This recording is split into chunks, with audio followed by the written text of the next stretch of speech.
Netanyahu का Gaza के 70% हिस्से पर कब्जे का आदेश है। लोग बोले 100% कंट्रोल में लो। इजरायली पीएम बोले धीरे धीरे करेंगे। नमस्कार, मैं हूं आपके साथ आयुषी गुप्ता। देखिए, इजरायल के प्रधानमंत्री बेंजामिन नेतन्याहू ने गाजा पट्टी के 70% हिस्से पर सैन्य नियंत्रण लेने का आदेश दिया है। जी हां, वेस्ट बैंक में गुरुवार को एक कॉन्फ्रेंस के दौरान उन्होंने ये कहा कि हम इस समय हमास को दबा रहे हैं। अब हम गाजा पट्टी के 60% इलाके को कंट्रोल करते हैं। पहले हम 50% पर थे, फिर 60% पर पहुंचे। मैंने आदेश दिया है कि इसे बढ़ा करके, तभी भीड़ में से किसी ने चिल्ला करके कहा 100%। इस पर नेतन्याहू ने कहा एक एक कदम आगे बढ़ते हैं, पहले 70% तक पहुंचते हैं, फिलहाल वहीं से शुरुआत करते हैं। हम हर तरफ से उन पर दबाव बना रहे हैं और बाकी बचे लोगों से भी निपटेंगे। ये कदम अक्टूबर 2025 में हुए युद्ध विराम समझौते की शर्तों के विपरीत माना जा रहा है। समझौते के तहत इजरायली सेना को एक तय येलो लाइन के पीछे हटना था।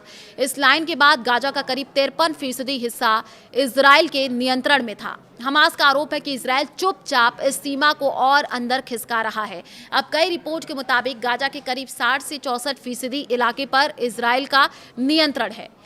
इजराइल हमास के बीच शांति योजना के अगले चरण में हमास के हथियार छोड़ने और इजरायली सेना की वापसी का प्रस्ताव है, लेकिन दोनों पक्षों के बीच बातचीत फिलहाल ठप पड़ी हुई है। वहीं पहले से ही युद्ध बमबारी और लगातार विस्थापन की वजह से गाजा के ज्यादातर इलाके तबाह हो चुके हैं। द गार्डियन की रिपोर्ट के मुताबिक अगर इजरायल 70% इलाके पर कब्जा कर लेता है तो गाजा के करीब 22 लाख लोगों को कुल जमीन के 1/3 से भी कम हिस्से में रहना पड़ेगा। European council on foreign relations के विजिटिंग फेलो मोहम्मद शहादा ने कहा कि हालात पहले ही बेहद खराब हैं। उनके मुताबिक हर खाली जगह पर विस्थापित परिवारों के टेंट लगे हैं। अगर इलाका और छोटा हुआ तो बड़ी संख्या में लोगों के पास रहने की जगह ही नहीं बचेगी। इजराइल हमास के बीच अक्टूबर 2025 में सीज फायर का ऐलान हुआ था। 7 महीने बीतने के बाद भी इजरायली सेना गाजा में हमले कर रही है। गाजा के स्वास्थ्य अधिकारियों का कहना है सीज फायर लागू होने के बाद से अब तक करीब 900 फिलिस्तीनी मारे जा चुके हैं। इजरायली सेना ने येलो लाइन के आसपास बड़े इलाकों को नो मेंस लैंड घोषित कर दिया है।